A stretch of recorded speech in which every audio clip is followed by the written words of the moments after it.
தனிமையிலே ஆரம்பித்து தனிமையான சூழலில் முடிகிற ஒரு இறுதிகட்ட நிலைக்கு நாம் எட்டுகிறோம். உலகில் வாழ்கிற வாழ்க்கை வேண்டுமானால் கூட்டாயிருக்கலாம். கபரிலே மண்ணறையிலே வைக்கப்பட்டு தனித்து நிற்க வேண்டிய சூழல் தான். இப்படி மனிதனாக இருக்கிற நாம் பல்வேறு கட்டங்களில் தனிமையாய் இருக்க வேண்டிய சூழலை அல்லாஹ் ஏற்படுத்துகிறார். ஆனால் உலகத்தில் மனிதர்களோடு வாழ்கிற பொழுது தனிமையில் நான் யார், என்னுடைய தனிமை அது இறைவனுக்கு அஞ்சிய நிலையில் இருக்கிறதா என்பதை நாம் ஒவ்வொருவரும் உளப்பரிசோதனை செய்வதற்கு கடமைப்பட்டிருக்கிறோம். கூட்டாக வாழ்கிற பொழுது, மக்களோடு மக்களாக வாழ்கிற பொழுது இவரை போன்று ஒரு பரிசுத்தவான் இருக்க இயலாது. அவ்வளவு பெர்ஃபெக்டாய் வாழ்கிறார், என்ன மாதிரி ஒழுக்கமாய் இருக்கிறார், இவருடைய பேச்சு நடவடிக்கை ஒழுக்கம் கொடுக்கல் வாங்கல் வாழ்ந்தால் இவரை போன்று தான் வாழ வேண்டும் என்று வெளிப்படையில் கூட்டாக வாழ்கிற பொழுது பெயரெடுத்து விடுகிற நாம் அந்தரங்க வாழ்க்கை என்று வந்துவிட்டால் கணிசமான முஸ்லிம்கள் அல்லாஹ் அருள் புரிந்திருக்கிற சிலரை தவிர பலருடைய அந்தர வாழ்க்கை தனிமையான வாழ்க்கை கொடுமையாய் இருப்பதை பார்க்கிறோம். ஷைத்தானின் வலைகளில் சிக்கி சின்ன பின்னமாவதை பார்க்கிறோம். கண்ணியத்திற்குரிய எல்லாம் வல்ல ஏக இறைவனின் அடியார்கள்ல, அல்லாஹ் மனிதர்களை படைத்து தங்களை தாங்களே சுய விசாரணை செய்து கொள்வதற்காக பல்வேறு விதமான வாய்ப்புகளையும் சுய விசாரணை எவ்வாறு செய்து கொள்ள வேண்டும் என்பது குறித்தும் அல்லாஹ் ஏராளமான இடங்களில் மனித குலத்திற்கு பாடம் நடத்துகிறார். அல்லாஹ் திருமறை குர்ஆனில் 75வது அத்தியாயம் 13வது வசனத்திலிருந்து பேசுகிறான். யுனப்பஉல் இன்சான் யௌமஇதின் பிமா கத்தம வாஹர். மனிதர்கள் அவன் முற்படுத்தியதையும் அவன் பிற்படுத்தியதையும் அந்நாளில் அவனுக்கு அறிவிப்பு செய்யப்படும். உன்னுடைய வாழ்க்கையில் எந்த காரியத்தை எல்லாம் முற்படுத்தி செய்தாயா, எந்த காரியத்தை எல்லாம் பின்னால் செய்தாயா, எல்லாவற்றையுமே அந்நாளில் அவனுக்கு அறிவிக்கப்படும். அடுத்த வசனத்தில் அல்லாஹ் பேசுகிறான். 75ல் 14வது வசனம் மிக அழுத்தமான வசனம். அல்லாஹ் மனிதர்களை பார்த்து மிக தெளிவாய் எடுத்துரைக்கிறான். பலில் இன்சான் அலா நஃப்ஸிஹி பஸீரா. ஆனால் மனிதன் தனக்கு எதிரான சாட்சியாளனாகவே இருக்கிறான். உனக்கு எதிராக நீதான் சாட்சியாக இருப்பாய். பிறகு அல்லாஹ் அடுத்த வசனத்தில் சொல்கிறான், வலவ் அல்கா மஆதீரா. அவன் என்ன சாக்கு போக்குகளை முன்வைத்தாலும் சரிதான், மனிதன் தனக்கு எதிரான சாட்சியாளனாகத்தான் இருக்கிறான் என்று அல்லாஹ் இந்த வசனத்தில், மனிதா உன்னை நீ விசாரணை செய்து கொள்ள தவறினால் உனக்கு எதிரான சாட்சியாய் நீயே வந்து நிற்பாய் என்று அல்லாஹ் மனித குலத்திற்கு மிக கடுமையாய் எச்சரிக்கை செய்கிறார். மற்றொரு வசனத்திலே பார்க்கிறோம். 39வது அத்தியாயம் 54வது வசனம் அல்லாஹ் பேசுகிறார். வஅனீபு இலா ரப்பிக்கும் வஅஸ்லிமு லஹு மின் கப்லி அய்யஅதியகுமுல் அஸாப்.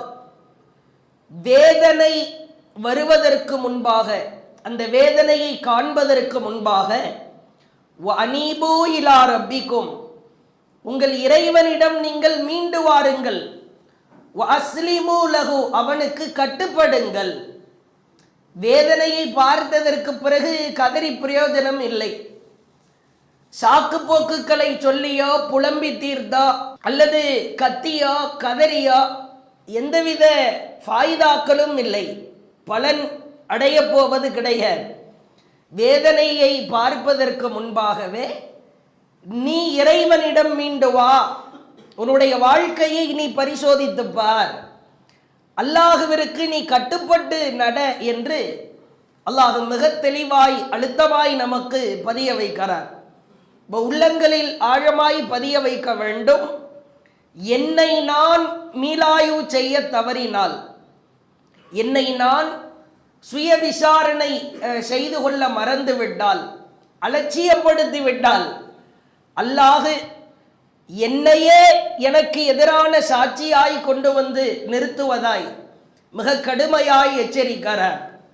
நீங்கள் பார்க்கலாம், மனிதனுடைய உள்ளங்களை பொறுத்த வரைக்கும் ஒரு 3 வகையான உள்ளங்களாய் இறைவன் திருக்குரானில் பட்டியலிடுகிறார். நஃப்சுல் லவ்வாமா, தன்னைத்தானே பழித்துக் கொள்கிற உள்ளம். அம்மாரத்தும் பிஸ்ஸூ, தீமையை அதிகமாய் தூண்டுகிற உள்ளம். நஃப்சுன் முத்துமையின்னா, அமைதி பெற்ற உள்ளம். தீமையை அதிகமாக தூண்டுகிற உள்ளமாய் மனிதர்களின் உள்ளங்கள் திகழ்கிறது. தன்னைத்தானே பழித்துக் கொள்ளக்கூடிய உள்ளமாகவும் இருக்கிறது. அதே போன்று அமைதியுற்ற ஆத்மா, அமைதியுற்ற நஃப்ஸாகவும் மனிதர்களில் உள்ளங்கள் திகழ்கிறது என்று அல்லாஹ் உள்ளங்கள் குறித்து பட்டியல் போடுகிறார்.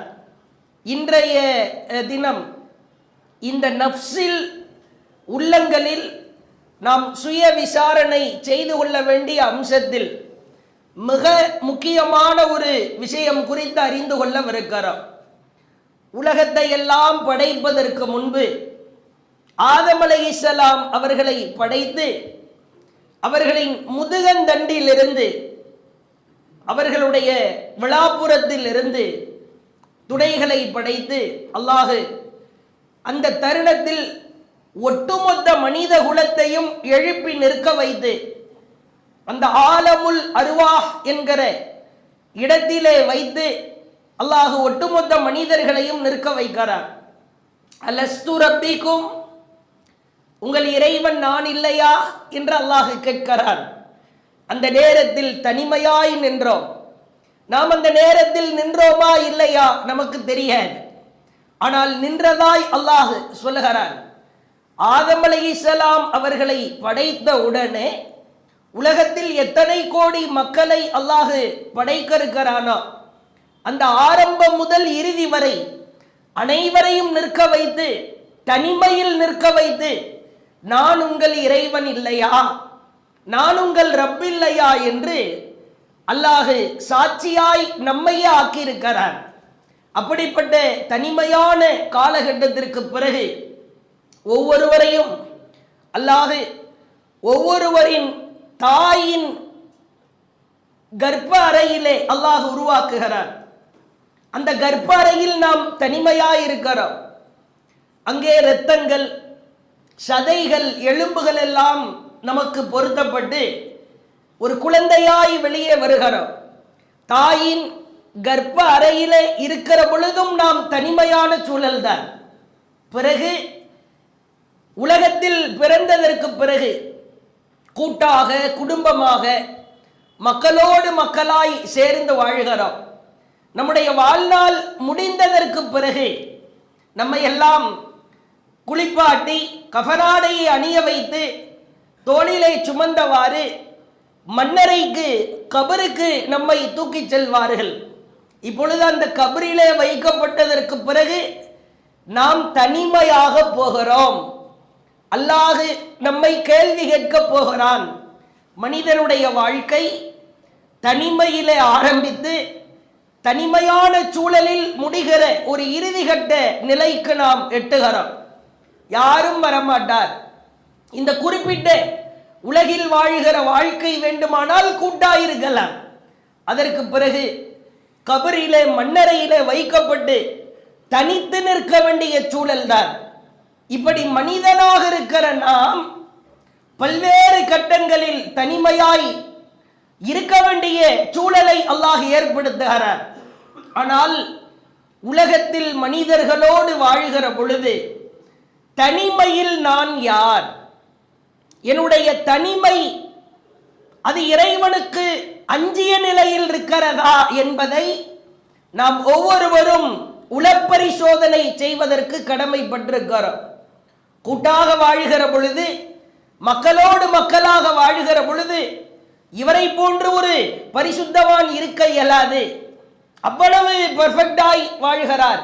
என்ன மாதிரி பேசுகிறார், என்ன மாதிரி ஒழுக்கமாய் இருக்கிறார், இவருடைய பேச்சு, நடவடிக்கை, ஒழுக்கம், கொடுக்கல் வாங்கல், அல்லாஹு வாழ்ந்தால் இவரை போன்றுதான் வாழ வேண்டும் என்று வெளிப்படையில் கூட்டாக வாழ்கிற பொழுது பெயரெடுத்து விடுகிற நாம் அந்தரங்க வாழ்க்கை என்று வந்துவிட்டால் பல பேர், கணிசமான முஸ்லிம்கள், அல்லாஹ் அருள் புரிந்திருக்கிற சிலரை தவிர, யாருடைய இரையச்சம் கொஞ்சம் அதிகமாக இருக்கிறதா, அல்லாஹ்விற்கு அஞ்சு வாழ்கிறார்களா, அப்படிப்பட்ட சிலரை தவிர பலருடைய அந்தர வாழ்க்கை, தனிமையான வாழ்க்கை கொடுமையாயிருப்பதை பார்க்கிறோம்.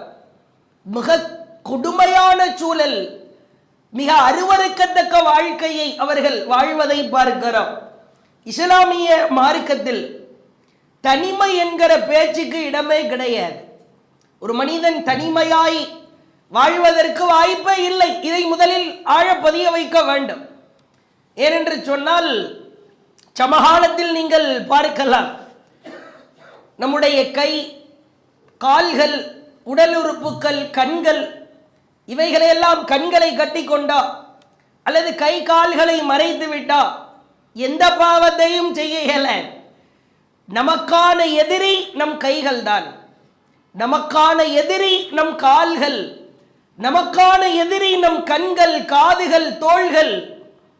தனிமை என்பது இஸ்லாத்தில் இல்லவே இல்லை என்பதை நாம் உளப்பூர்வமாய் உணர கடமைப்பட்டிருக்கிறோம். அல்லாஹ் திருமறை குர்ஆனில் சொல்லுகிற மிக அழகான அச்சுறுத்துகிற வார்த்தைகளை காது கொடுத்து கேட்க வேண்டும். தனிமையில் நான் யார், யாரும் இல்லாத சூழலில் நான் யார், கைகளுக்குள் அடங்கி நிற்கிற போன் இருக்கிற பொழுதோ, என் மனைவியோ, என் பிள்ளைகளோ, என் பெற்றோரோ இல்லாத பொழுது, ஒரு தனி அறையில் இருக்கிற பொழுது நான் யார்? இதை வைத்துத்தான் அல்லாஹ் நம்மை சிறந்த மனிதர்களாய் முடிவெடுக்கிறார். அல்லாஹ் திருமறை குர்ஆனில் பேசுகிற முத்தாலான வார்த்தைகளை பாருங்கள். 67வது அத்தியாயம் 12வது வசனம். அல்லாஹ் பேசுகிறான், இன்னல்லதீன யக்ஷௌன ரப்பஹும் பில் கைப். தனிமையில் யார் இறைவனை அஞ்சுவார்களோ, லஹும் மக்ஃபிரத்து வ அஜ்ருன் கபீர், அவர்களுக்கு மன்னிப்பு இருக்கிறது, பெரிய கூலி இருக்கிறது. மன்னிப்பு என்று சொன்னால் சாதாரண மன்னிப்பு அல்ல. தனிமையில் மறைவாக இருக்கிற பொழுது அல்லாஹ்வை நீ பயந்த காரணத்தினால் பிரம்மாண்டமான மன்னிப்பு இருக்கிறது. அல்லாஹ் பேசுகிறான். அதே போன்று நீங்கள் பார்க்கலாம், 21வது அத்தியாயம் 49வது வசனம், அல்லதீன யக்ஷௌன ரப்பஹும் பில் கைப். தனிமையிலே இறைவனை அவர்கள் அஞ்சுவார்கள். எப்படி அஞ்சுவார்கள் தெரியுமா? வஹும் மினஸ் ஸாஅத்தி முஷ்ஃபிகூன். மறுமை நாளில் அவர்களுக்கு ஏற்படுகிற வேதனைகள் பற்றி அஞ்சுவார்கள் தானே, அந்த மாதிரி தனிமையில் இருக்கிற பொழுது அஞ்சுவார்கள். யுக முடிவு நாள், மறுமை நாள், அல்லாஹுவை சந்திக்கிற பொழுது, அல்லாஹுவின் முன்னிலையில் நிற்கிற பொழுது எப்படி விளவெடுத்து போவாரா, அந்த மாதிரி தனிமையில் அவர் அஞ்சுவார். மற்றும் ஒரு வசனத்தில் அல்லாஹ் பேசுகிறான் பாருங்கள், வஹாதா ذிக்ரும் முபாரக். இது பாக்கியம் நிறைந்த நற்போதனையாகும். நீ தனிமையில் அஞ்சுவது என்பது அல்லாஹ்விடத்தில் இது பாக்கியம் நிறைந்த ஒரு நற்போதனை. அல்லாஹ் அடுத்து பேசுகிறான் 35வது அத்தியாயம் 18வது வசனம், இன்னமா துந்திரு அல்லதீன யக்ஷௌன ரப்பஹும் பில் கைப். தனிமையில் இருக்கிற பொழுது இறைவனை அஞ்சுவார்கள். வஅகாமுஸ் ஸலா, தொழுகையை நிலைநிறுத்துவார்கள். வமன் தஸக்கா, யார் பரிசுத்தப்படுத்திக் கொள்கிறாரோ, ஃபஇன்னமா யதஸக்கா லினஃப்ஸி, அவர் தன்னைத்தானே தான் பரிசுத்தப்படுத்திக் கொள்கிறார். தனிமையில் அல்லாஹ்வை அஞ்சுகிறாய், தொழுகையை நிலைநிறுத்துகிறாய், இப்பொழுது உன் உள்ளத்தை பரிசுத்தப்படுத்துகிறாய். யாருக்காக? நீ தனிமையில் அல்லாஹ்வை அஞ்சி தொழுகையை நிலைநிறுத்துகிற பொழுது உனக்காகத்தான் நீ பரிசுத்தப்படுத்திக் கொள்கிறாய். அல்லாஹ் மிக அழுத்தமாய் சொல்வதை பார்க்கிறோம். அடுத்து அல்லாஹ் பேசுகிறான். இன்னமா துந்திரு 36வது அத்தியாயம் 11வது வசனம். இன்னமா துந்திரு மனி தபஅ ذிக்ர் வ ஹஷியர் ரஹ்மான் பில் கைப். இந்த அறிவுரையை பின்பற்றி அல்லாஹ்வை அளவற்ற அருளாளனை தனிமையில் அஞ்சுவோருக்குத்தான் உங்கள் எச்சரிக்கை பலனளிக்கும். அலர்ட் செய்யலாம், அல்லாஹ்வை பற்றி பேசலாம். உள்ளத்துல தனிமையில் அந்தரங்க வாழ்க்கையில் அசுத்தம் இருக்கிற பொழுது, அசிங்கம் நிறைந்து கிடக்கிற பொழுது அவனுக்கு உன்னுடைய எச்சரிக்கை பலனளிக்காது. தனிமையில் மறைவில் இருக்கிற பொழுது யார் இறைவனை அஞ்சுகிறாரோ அவருக்குத்தான் உன் எச்சரிக்கை பலனளிக்கும். சொல்லிவிட்டு அல்லாஹ் மீண்டும் சொல்லுகிறான், மன்னிப்பு குறித்து அவர்களுக்கு நற்செய்தி சொல்லுங்கள். தனிமையில் அல்லாஹ்வை அஞ்சினா அவங்களை நாம சும்மா விட்டுற முடியுமா? அவர்களுக்கு மன்னிப்பு இருக்கிறது என்று நற்செய்தி சொல்லுங்கள். அஜ்ருன் கரீம், இது கண்ணியமான கூலி. தனிமையில் இருக்கிற பொழுது யாரும் இல்லாத சூழலில் அல்லாஹ்வை யார் அஞ்சுகிறாரோ அவர்களுக்கு கண்ணியமான கூலி இருக்கிறது என்று அல்லாஹ் பேசுகிறார். மற்றும் ஒரு வார்த்தையை பாருங்கள், எவ்வளவு மணிமணியாய் கோர்த்த வார்த்தைகள். தனிமை என்பது மனிதனுக்கு இல்லவே இல்லை என்பதற்கான சான்று. கூட்டத்திலே இருப்போம், ஏதாவது மொபைல்ல ஒரு மியூசிக் வந்துடும், அல்லது ஒரு பாட்டோ படமோ அப்படியே ஸ்க்ரோல் பண்ணிக்கிட்டு இருக்கும்போது தள்ளிக்கிட்டு இருக்கும்போது வந்துடும். பக்கத்தில் இருக்கிறவர் சொல்லுவேன், அஸ்தக்ஃபிருல்லாஹ், என்னப்பா இப்படி எல்லாம் பாட்டு கேட்குறீங்க, படத்தை பார்க்குறீங்க. வெளிப்படையில் ஆஹா இவர் பெரிய தக்குவாதாரியாக இருப்பார் போல, பயங்கரமா அல்லாஹ்வை அஞ்சு நடப்பவராக இருப்பார் போல என்று தெரியும். நம்ம கிட்ட இங்க அவர் அறிவுரை சொல்லிவிட்டு அவருடைய தனிமை வாழ்க்கையை பார்த்தால் காதுகளில் எதை கேட்பாரோ அல்லாஹ்வுக்கு தான் தெரியும். இப்படி பலரை பார்க்கிறோம். ஒரு அறிவுரை என்பது வெளிப்படையாய் இருப்பது அல்ல. நீ கூட்டமாய் இருக்கிற பொழுது எந்த ஒரு தவறையும் செய்ய மாட்டாய், செய்ய முடியாது. அல்லாஹ்விற்கு அஞ்சுகிறோமோ இல்லையோ, சக மனிதர்களுக்கு அஞ்சுவோம். அப்படித்தான் இன்றைக்கு போய்கொண்டிருக்கிறேன். நீ கூட்டமாக இருக்கிற பொழுது செய்கிற காரியத்தை அல்லாஹ் பார்க்கவே இல்லை. பல பேர் சரி நமக்கு தூக்கம் வரல, ஏதாவது பயான கேட்போம் அப்படின்னு உள்ள போனா யூடியூப்ல பயான் கேட்டுக்கிட்டு இருக்கும் போது கிளிக் மீன்னு வந்துடும்.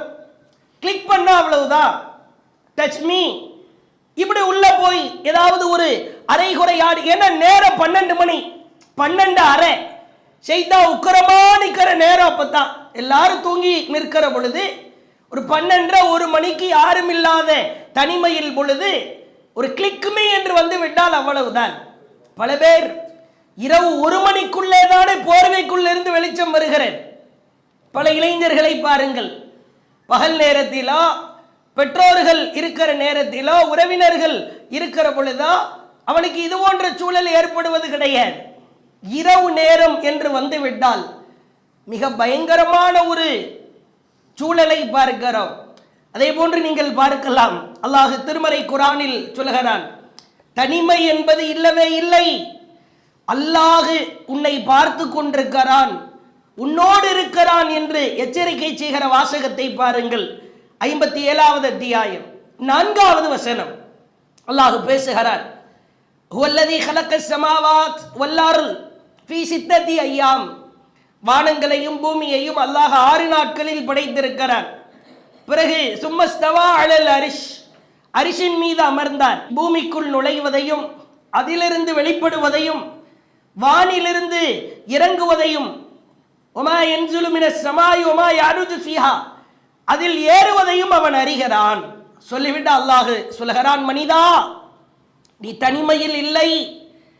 மனிதர்களே நீங்கள் தனிமையை ஒரு காலமும் அனுபவிக்கவில்லை.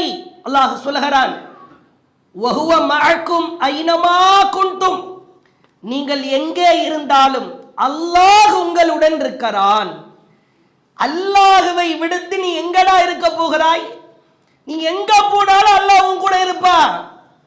இந்த அச்சம், இந்த பயம் யாருக்கு வருகிறதோ, யார் இதை தன் உள்ளத்தில் பதிய வைக்கிறாரோ, எத்துணை பெரிய தனிமையின் ஷைத்தானின் சேட்டைகள் வந்தாலும் அவரை வழிகெடுக்க இயல. ஷைத்தான் என்பவன் அவன் ஒரு உள்ள திருடன். வீட்டிலே புகுந்து ஒரு திருடன் திருட வருகிறான். பாலடைந்த வீட்டிலோ அல்லது பழைய வீட்டிலோ திருட மாட்டான். இடிந்து விழுகிற சூழலில் இருக்கிறது, வீட்டில் எந்த பொருளும் இல்லை, அந்த பொருளை போய் எடுக்கணும்னு திருட நினைப்பான். அவனுக்கு லாஸ்டா நல்ல ஜம்முன்னு நகை இருக்கிறதா, பணம் இருக்கிறதா, பொருட்கள் இருக்கிறதா, இப்படிப்பட்ட வீட்டை தான் திருடுவதற்கு திருடன் முற்படுவான். ஷைத்தானும் அப்படித்தான். யாரிடத்தில் அதிகமான தொழுகை இருக்கிறதோ, நோன்பு இருக்கிறதோ, தஹஜ்ஜத் தொழுகிறாரோ, தர்மம் கொடுக்கிறாரோ, அல்லாஹ்வுக்கு அஞ்சி நடக்க வேண்டும், பெண்களை ஏறெடுத்து பார்க்க கூடாது, அந்நிய பெண்ணிடத்தில் பேசக்கூடாது என்று யார் நினைக்கிறாரோ அப்படிப்பட்ட நிரம்பி இருக்கிற உள்ளத்தில் வந்து தான் திருட வருவான். கேடுகட்ட சிந்தனைகளை போடுவான். அப்ப அல்லாஹ் என்னோடு இருக்கிறான் எங்கு போனாலும். அல்லாஹ் மற்றும் ஒரு வசனத்திலே பேசுகிறான் பாருங்கள், மிக அழகான வசனம். தனிமை என்பதற்கு இடமே இல்லை. இளைஞர்கள், இளைஞர் பெண்கள், ஆண்கள், பெண்கள் அனைவரும் இந்த வசனத்தை உள்ளத்தில் ஆழப்பதிய வைக்க வேண்டும். 58வது அத்தியாயம் 7வது வசனம் அல்லாஹ் சொல்கிறான், அலம் தர அன்னல்லாஹ், நீங்கள் அறிய வேண்டாமா, அல்லாஹ் யஅலமு மா ஃபிஸ் ஸமாவாதி வ மா ஃபில் அர்ல், வானங்களில் உள்ளவற்றையும் பூமியில் உள்ளவற்றையும் அவன் அறிகிறான் என்பதை நீர் அறிய வேண்டாமா? அடுத்து அல்லாஹ் பாடம் எடுக்கிறான். மா யகூனு மின் நஜ்வா, நீங்கள் ரகசியம் பேசுகிறீர்கள். சலாசா, மூவர் ரகசியம் பேசுகிறீர்கள். 3 பேர் சேர்ந்து ஒரு பிளான் போடுறீங்க, திட்டம் போடுறீங்க. இல்லாஹுவ ராபியுஹும், அந்த மூவரோடு ஒருவராய், நான்காவதாய் அல்லாஹ் அவர்களுடன் இல்லையா? அல்லாஹ் கேட்கிறார்.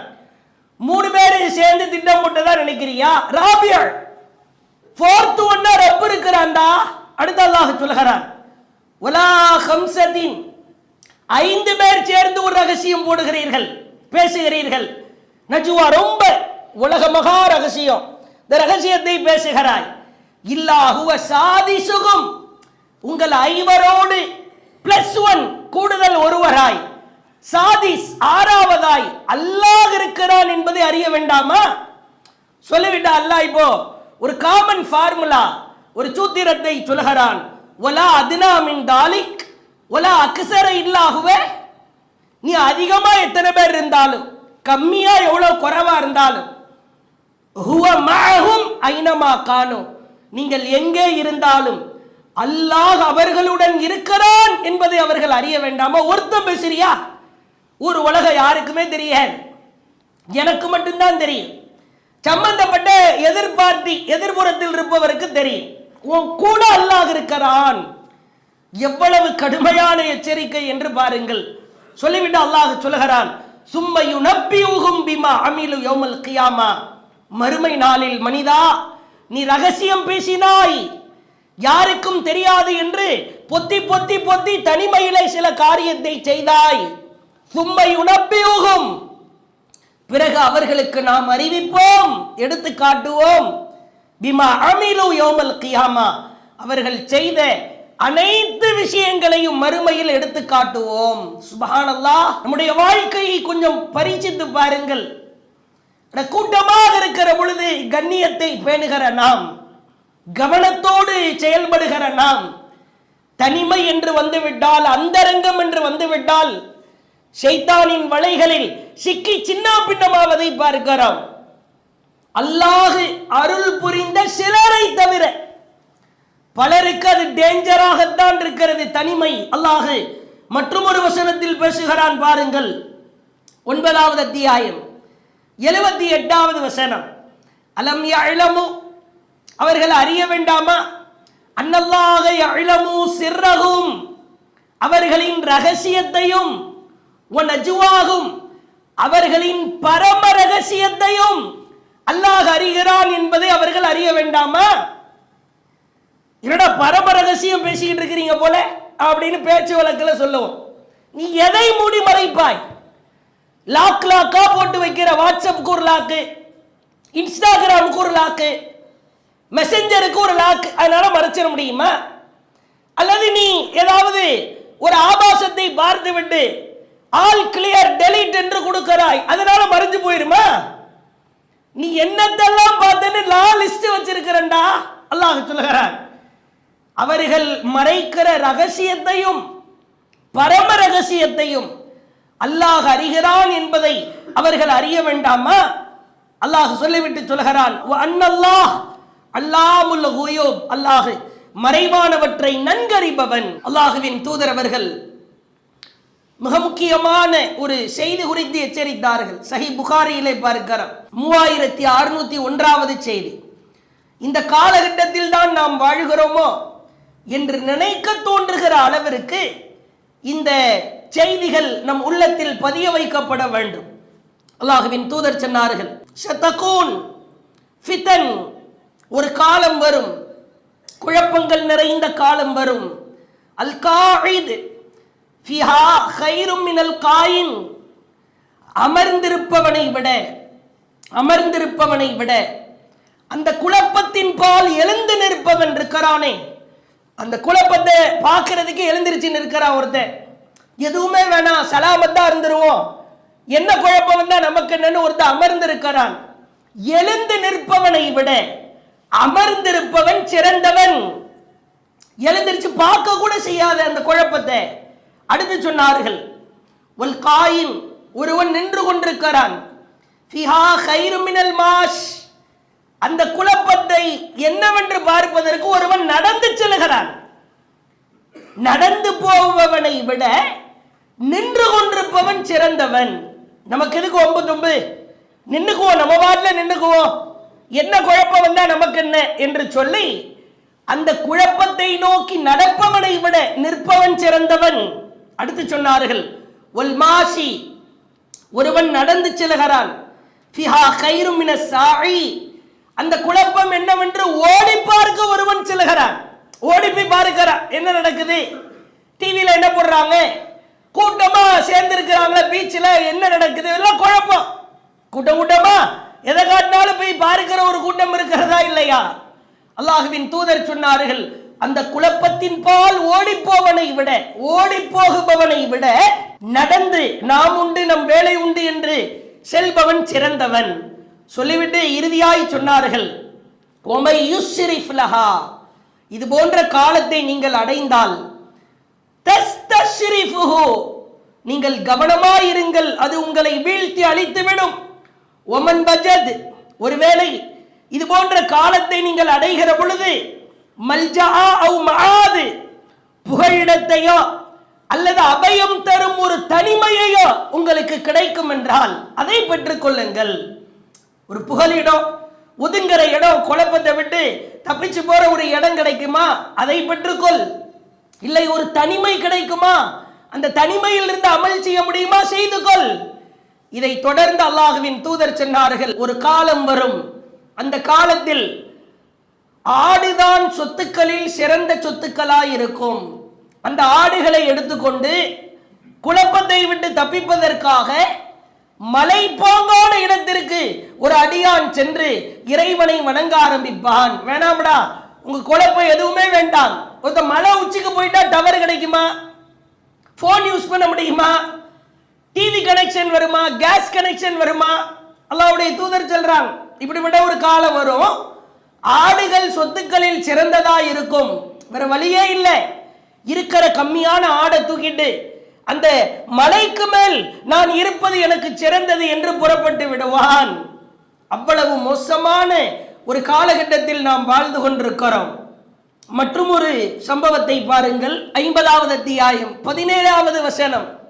இது யதலக்கல் முத்தலக்கியான் அனில் யமீனி வ அனிஷ் ஷிமாலி கஈத், அவர்களின் இடப்புறமும் வலப்புறமும் எடுத்து எழுதுகிற 2 பதிவாளர்கள் உண்டு. மா யல்ஃபிது மின் கவுல் இல்லா லதைஹி ரகீபுன் அதீத், அவர்கள் பதிவு செய்வதற்கு தயாராகவே இருக்கிற பொழுது அந்த கண்காணிப்பாளர் அந்த மனிதனிடம் இருக்கும் நிலையிலேயே தவிர அவன் எந்த காரியத்தையும் செய்வது கிடையாது. சொல்லிவிட்டு அல்லாஹ் மீண்டும் சொல்கிறான், மற்றும் ஒரு வசனத்தில் சொல்லுகிறான், 82வது அத்தியாயம் 10வது வசனம், வ இன்ன அலைக்கும் லஹாஃபிதீன் கிராமன் காத்திபீன், உங்கள் மீது கண்காணிப்பாளர்கள் இருக்கிறார்கள், அவர்கள் கண்ணியத்திற்குரிய எழுத்தாளர்கள். கண்காணிப்பாளர்கள் இல்லாமல் நீ எந்த பாவத்தை செய்ய போகிறாய், எந்த காரியத்தை செய்ய போகிறாய்? பயம் வேண்டாமா? சென்ற ஆழமாய் சிந்தித்து பாருங்கள்.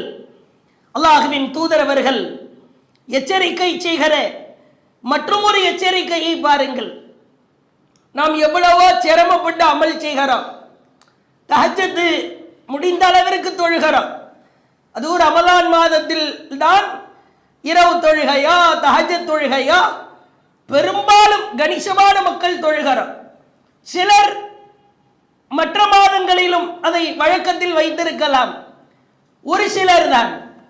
ஆனால் நாம் செய்கிற அமல்கள் எல்லாம் பரப்பப்பட்ட புழுதியாய் போய்விடக் கூடாது என்று சொன்னால் இந்த தனிமையை எவ்வளவு கவனமாய் நாம் பயன்படுத்த வேண்டும் என்பதற்கான சான்று இப்னு மாஜா என்கிற நபிமொழி தொகுப்பிலே பதிவு செய்யப்பட்டிருக்கிற அல்லாஹ்வின் தூதர் சொன்னார்கள், லா அஅலமன்னா குவாமா மின் உம்மத்தி, வார்த்தையை நன்றாய் கவனிக்க வேண்டும். என்னுடைய சமுதாயத்திலிருந்து சில கூட்டங்கள், சில கூட்டத்தார்கள் உண்டு. யாத்தூன யௌமல் கியாமா, அவர்கள் மறுமையிலே வருவார்கள். ரசூலுல்லாஹ் என்னுடைய சமுதாயம்னு சொல்றாங்க.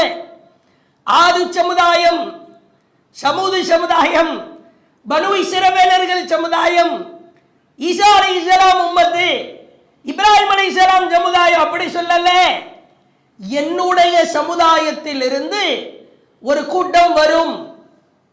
யாத்தூன யௌமல் கியாமா, மறுமை நாளில் வருவார்கள். அவர்களை நான் பார்ப்பேன். பி ஹசனாத், அவர்களின் நன்மைகள் எவ்வளவு இருக்கும் தெரியுமா? அம்சாலி ஜிபாலி திஹாமா பியதன், இந்த திஹாமான்ற ஒரு மலை உண்டு, அந்த மலை அளவிற்கு அவர்களுடைய வணக்க வழிபாடுகள் நிரம்பி கிடக்கும். ஒரே தொழுகை தான், நோன்பு தான், உபரியான வணக்கம் தான், இரவு நேர தஹஜ்ஜத் தொழுகை தான். முழுக்க முழுக்க மலை அளவிற்கு அவர் நன்மையை செய்திருப்பார். அல்லாஹ்வின் தூதர் சொன்னார்கள், ஆனால் அந்த திஹாமா மலையளவிற்கான நன்மையை ஃபயஜ்அலுஹு அல்லாஹு அஸ்ஸ வஜல், இறைவன் அதை எடுப்பான். ஹபாம் மன்சூரா, பரப்பப்பட்ட புழுதி போன்று அதை ஒன்றுமில்லாமல் ஆக்கிவிடுவான். மலை அளவிற்கான நன்மையை கொண்டு வருவார். ஹூ என்று ஊதி பரப்பப்பட்ட புழுதியை போன்று அல்லாஹ் ஆக்கிவிடுவான். உடனே நபித்தோழர்கள் எல்லாம் அப்படியே பதறுகிறார்கள், துடிக்கிறார்கள். அல்லாஹ்வின் தூதரிடத்திலே கேட்கிறார்கள், யா ரசூலல்லாஹ், அல்லாஹ்வின் தூதரே, சிஃப்ஹும் லனா, அவர்களின் அடையாளங்களை சொல்லுங்கள். ஜல்லிஹிம் லனா, அவர்கள் யார் என்று சொல்லுங்கள். அல்லாஹ் நகூன மின்ஹும், நாங்கள் அவர்களின் கூட்டத்தில் ஆகிவிடக் கூடாது, சொல்லுங்கள் அல்லாஹ்வின் தூதரே. பதறாங்க. வநஹனு லா நஅலம், எங்களுக்கு அவங்க யாருன்னு தெரியல, சொல்லுங்க. அப்ப அல்லாஹ்வுடைய தூதர் சொன்னாங்க, கால அம்மா இன்னஹும் இஹ்வானுக்கும், அவர்கள் உங்களுடைய சகோதரர்கள். வமின் ஜில்ததிக்கும், உங்களுக்கு இருப்பது போன்று தோள்கள் உடல்கள் அவர்களுக்கும் உண்டு. அவர்கள் யார் தெரியுமா? வயாஹுதூன மினல் லைல் கமா தாஹுதூன், நீங்கள் இரவிலே தொழுவது போன்று அவர்களும் தொழுவார்கள். நம்மளாவது மாசத்துல குறிப்பிட்ட நாள் தான் தொழுகிறோம் இரவு தொழுகை, அவங்க வழக்கமாவே தொழுகிறாள். இந்த கேட்டகரியில நம்ம வருவோமான்றது சந்தேகம்தான். நீங்கள் இரவு வணங்குவது போன்று அவர்களும் இரவிலே வணங்குவார்கள்னா கண்டினியூஸா, தொடர்ச்சியா இரவு தொழுகையை தொழுபவர்கள் என்று புரிகிறேன். அல்லாஹ்வின் தூதர் இறுதியாய் சொன்னார்கள், வலாக்கின்னஹும், என்றாலும், அக்வாம், அந்த கூட்டத்தார், இதா கலவ், தனிமை என்று வந்து விட்டால், பி மஹாரிமில்லா இன்தஹகுஹா, அல்லாஹ் எந்த காரியத்தை அவர்களுக்கு செய்யக்கூடாது என்று தடுத்திருக்கிறானோ, ஹராமான காரியத்தை செய்யக்கூடாது என்று தடுத்திருக்கிறானோ, அல்லாஹ் ஹராமாக்கியவற்றை எல்லாம் உடைப்பார்கள். அந்த தடைகளை உடைத்துவிட்டு தனிமையில அந்த ஹராமான காரியங்களை செய்வார்கள். இப்படிப்பட்டவர்கள் தியாமா மலையளவிற்கு நன்மையை கொண்டு வந்தாலும் அல்லாஹ் பரப்பப்பட்ட புழுதியாய் அதை ஆக்கி விடுவான். அல்லாஹு அக்பர். பரப்பப்பட்ட புழுதியா போயிடக்கூடாது. இந்த மொபைல் போன் கையில இருக்கிற பொழுது, தேவையில்லாம தனிமையில இருக்கிற பொழுது, அந்நிய பெண்ணோடோ வேறு யாரோடோ நாம் நம்முடைய மன இச்சைக்கு கட்டுப்பட்டு பேசிவிட்டால், ஷைத்தானுக்கு கட்டுப்பட்டு விட்டால் பரப்பப்பட்ட புழுதியாய் ஆகிவிடும். மிக கவனமாய் இருக்க வேண்டும். அல்லாஹ்வின் தூதர் அவர்கள் தனிமை போன்ற காரியங்களை மக்களுக்கு அதிகமான வகையில எச்சரிக்கை செஞ்சாங்க. இயாக்கும் வத்துகூல் அலன் நிசா, பெண்கள் தனியாக இருக்கும் இடத்திற்கு செல்ல வேண்டாம் என்று உங்களை எச்சரிக்கிறேன். ஃபகால ரஜுலு மினல் அன்சார், அன்சாரிகளில் இருந்து ஒரு தோழர் கேட்டார், யா ரசூலல்லாஹ் அஃபரைத்தல் ஹம்வ, கணவனுடைய சகோதரன் அவர் குறித்து என்ன நினைக்கிறீர்கள்? கணவனுடைய சகோதரன், மனைவிக்கு மச்சாமர வரும், கணவனுடைய அண்ணனோ தம்பியா, அது மாதிரி ஆட்கள் போறது சம்பந்தமா என்ன சொல்றீங்க? ஏன்னா வெளியில இருந்து ஒரு ஆள், ஒரு நபர் வீட்டுக்குள்ள வந்தா என்னடா புதுசா ஆள் வரானே அப்படின்னு சந்தேகம் வரும். கணவனுடைய அண்ணனோ தம்பியோ உள்ள வரும்போது அவருடைய மச்சா, அவருடைய சகோதரர் அப்படின்னு டவுட் கூட வர. இப்ப அல்லாஹ்வுடைய தூதர் சொன்னாங்க, கணவனின் சகோதரன், கணவனுக்கு நெருக்கமான உறவினர் இருக்கிறாரே, ஆண் உறவினர், அல் ஹமு அல் மௌத், அவர்தான் மரணத்திற்கு நிகரானவர். உன் மனைவிக்கு கொல்லிக்கட்ட அவர்தான். எவ்வளவு கடுமையா எச்சரிக்கை செய்திருக்கிறார்கள் என்று பாருங்கள். தனிமையை நீ தவிர்க்க வேண்டும். அதற்கான சூழல் உனக்கு வருகிற பொழுது அதை விட்டு ஓட வேண்டும். அல்லாஹுவின் தூதர் அவர்களுக்கு அல்லாஹ் திருக்குரானிலே பாடம் நடத்துகிறான். யூசுப் அலைஹிஸ்ஸலாம் தனிமையால் மேன்மை அடைந்தவர். இவருடைய சம்பவங்கள் எல்லாம் மிக அழகான பாடம். எந்த அற்பமான காசுக்காக விற்கப்பட்டு பிறகு ஒரு மன்னரின் வீட்டில வார்த்தெடுக்கப்படுகிறார். அவரின் அழகிலே ஈர்க்கப்பட்டு எந்த பெண் வளர்ந்தாலோ அந்த பெண்ணே தவறுக்கு அழைக்கிறார். எப்படிப்பட்ட வாய்ப்பு என்று பாருங்கள். யாருமே இல்லை, கதவை தாழிட்டு வா என்கிறார், நெருங்க முற்படுகிறார். தனிமையால் மேன்மை அடைந்த யூசுப் அலைஹிஸ்ஸலாம் பயன்படுத்திய வார்த்தை என்ன தெரியுமா? காலமாதல்லாஹ், அல்லாஹ்வே உன்னிடத்தில் பாதுகாப்பு தேடுகிறேன் என்று சொல்லிவிட்டு புறமுதுகு காட்டி ஓட ஆரம்பிக்கிறார். வாசலுக்கு வந்ததற்கு பிறகு அந்த அம்மா சட்டையை பிடிக்குது, பின்னாடி கிழியுது, கதவு ஓபன் ஆகுது. வெளியே ஃபுல்லா, வெளியே முழுக்க கணவனும் கணவனுடைய உறவினர்கள், அவரோடு சேர்ந்த அமைச்சர்கள். இந்த சம்பவங்களை எல்லாம் கேள்விப்படுகிறோம். தனிமை. ஒரு வீட்டை சார்ந்த ஒருவரை அழைக்கிற பொழுது, இறைவா மஆதல்லா மஆதல்லா மஆதல்லா, உன்னிடத்தில் பாதுகாப்பு தேடுகிறேன் என்று கெஞ்சினார். அடுத்து கேட்டார், இறைவா அஹப்பு சிஜின், இந்த பெண்கள் மிம்மா யதுஊனனி, இவர்கள் அழைப்பதை விட எனக்கு சிறைச்சாலை மேலானது என்று கேட்டார். தனிமையால் மேன்மை அடைந்தார். வானவர்கள் மரியம் அலைஹிஸ்ஸலாம் அவர்களுக்கு குழந்தையை நற்செய்தி சொல்வதற்காக வந்தார்கள். இந்த வானவர்கள் தெரியல, அவங்க ஒரு திரையை போட்டு வீடு குடும்பத்தாரை விட்டு ஓரமாய் ஒதுங்கி நிற்கிற பொழுது அவர் வந்து நிற்கிறார். வானவர் தனிமைதான், ஒரு ஆண் போன்று தெரிகிறது. ஆனால் இவரோ பத்தினி பெண், கற்பொழிக்க சீலர். அவர் சொன்ன வார்த்தை அல்லாஹ் பதிவு செய்கிறான். காலத், மரியம் சொன்னார், இன்னி அஊது ரஹ்மானி மின்க இன் குன்த தகியா, அளவற்ற அருளாளனிடம், அளவற்ற அருளாளனிடம் உன்னை விட்டு நான் பாதுகாப்பு தேடுகிறேன். சொல்லிவிட்டு சொல்கிறார், இன் குன்த தகியா, வானவரை பார்த்து பேசுகிறார், நீர் இரையச்சம் உடையவராக இருந்தால் என் பக்கத்துல வராத. தனிமைதான். ஒரு ஆண் போன்று தெரிகிறது தான், மாணவர் என்று தெரியவில்லை. ஆனால் அவர் சொன்ன வார்த்தை, நீ தக்குவாதாரியா இருந்தா, இரையச்சவாதியா இருந்தா என் பக்கத்துல வராத. உன்கிட்ட இருந்து அல்லாஹ் கிட்ட நான் பாதுகாப்பு தேடுறேன். தனிமையால் மேன்மை அடைந்தவரை பார்க்கிறோம். உலகம் அழிகிற வரை நாம் பேசுகிற ஒரு அழகான வரலாற்று சம்பவம் நமக்கெல்லாம் தெரியும். தனிமையால் எப்படி மேன்மை அடைந்தார் என்பதற்கான சான்று சஹீஹ் புகாரியிலே பார்க்கிறோம். 2215வது செய்தி. மூவர் ஒரு குகையிலே சிக்கிக் கொண்டார்கள். குகை திறக்க வேண்டும்.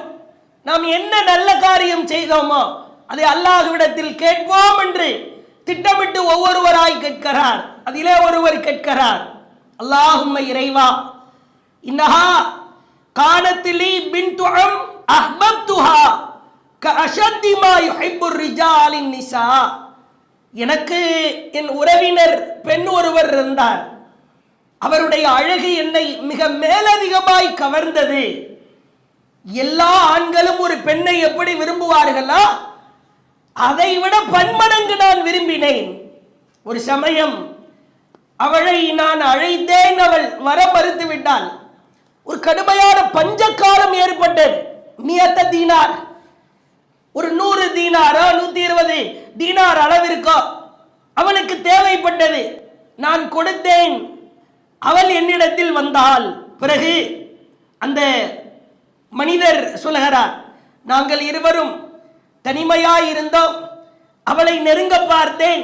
ஃபலம்மா வகஅத் பைன ரிஜ்லைஹா, அவள் படுத்திருந்தால் ரொம்ப நெட்டா சொல்கிறார். அவளது 2 கால்களுக்கு அருகிலே நான் சென்று விட்டேன். யா அப்துல்லா, அல்லாஹ்வின் அடிமையே, இத்தகில்லா, அல்லாஹ்வை நீ பயந்து கொள் என்றால் தொடவில்லை இறைவா, நெருங்கவில்லை இறைவா. வலா தஃப்தஹில் ஹாத்திம் இல்லா பிஹக்கா, முத்திரையை திருமண பந்தத்தின் மூலமாகவே தவிர நீ உடைக்க கூடாது, அல்லாஹ் பார்த்து கொண்டிருக்கிறான் என்றார். உடனே ஃபகுந்து, இறைவா நான் எழுந்து விட்டேன். ஃபஇன் குன்த தஅலமு அன்னி ஃபஅல்துஹு இப்திஹா வஜ்ஹிக், இறைவா இந்த காரியத்தை உன் திருப்பொருத்தத்திற்காகத்தான் நான் செய்தேன் இறைவா, கெஞ்சுகிறார். குகை அப்படியே திறக்கிறது. யோசித்து பாருங்கள், தனிமையால் மேன்மை அடைந்தவர். சாதாரண விஷயம் கிடையாது. எவ்வளவு ஒரு நெருக்கம்.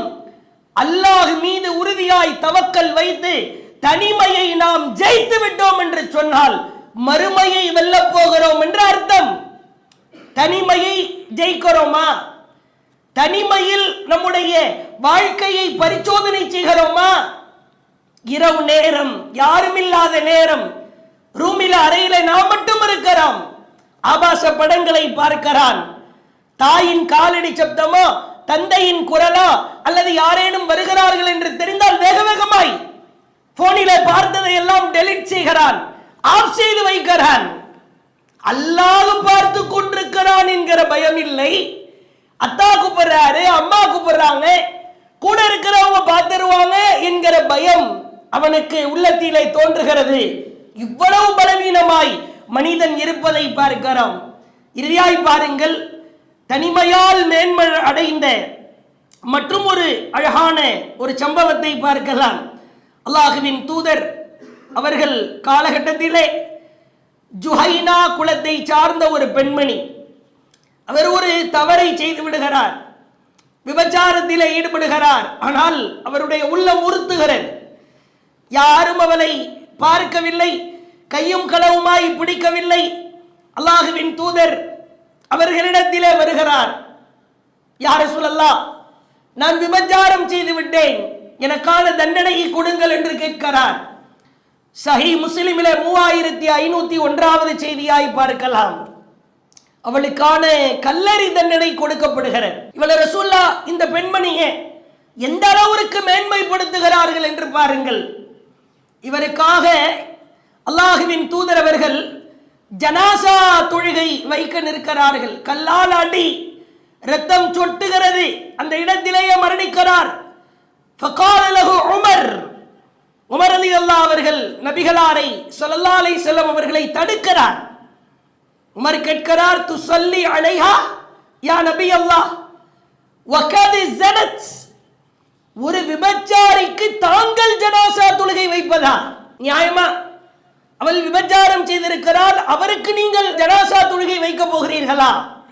அல்லாஹ்வின் தூதர் சொன்னார்கள், ஃபகால் லகத் தாபத் தௌபத்தன், இவர் பாவ மன்னிப்பு கேட்டிருக்கிறார். அதனுடைய அளவு எப்படி தெரியுமா உமரே? லவ் குசிமத் பைன சபஈன மின் அஹ்லில் மதீனா, மதீனாவில் இருக்கிற 70 பாவம் செய்தவர்களை வரவழைத்து இவள் பாவ மன்னிப்பை பங்கிட்டு கொடுத்தால் லவசிஅத்துஹும், அந்த 70 பேருக்கும் இவளுடைய பாவ மன்னிப்பு போதுமானதா இருக்கும். சொல்லிவிட்டு அல்லாஹ்வின் தூதர் சொன்னார்கள், வஹல் வஜத்த தௌபா அஃதல மின் அன் ஜாதத் பி நஃப்ஸிஹா லில்லாஹி தஆலா, அல்லாஹ்விடத்தில் தனிமையால் தவறு செய்து பாவம் செய்து மன்னிப்பு கேட்டு திருந்திய இவளை விட சிறந்த பாவ மன்னிப்பு தேடுபவர் வேறு யார் இருக்கிறார்? தப்பு செஞ்சிட்டாங்க, தப்பை திருந்தி மன்னிப்பு கேட்டு தண்டனையும் கிடைத்து விட்டது அல்லவா? 70 நபர்களுக்கு இந்த பாவ மன்னிப்பை பங்கு வைத்து கொடுத்தாலும் அந்த 70 பேரும் சுவனம் செல்வதற்கு அந்த மன்னிப்பே போதுமானதா இருக்கும் என்று அல்லாஹ்வின் தூதர் சொல்லுகிற செய்தியை பார்க்கிறோம். முடிவெடுப்போம். இறைவா, தனிமையில் இவ்வளவு காலம் என் மனைவியை தவிர வேறு ஒரு அந்நிய பெண்ணிடத்தில் நான் பேசியிருக்கிறேன். இரவு நேரம் கண்ட கருமங்களையும் பார்த்து விட்டேன். இறைவா, இறைவா, அல்லாஹ்வின் தூதர் கேட்பார்களாம், நபிகளார் கேட்ட பிரார்த்தனையை பாருங்கள்.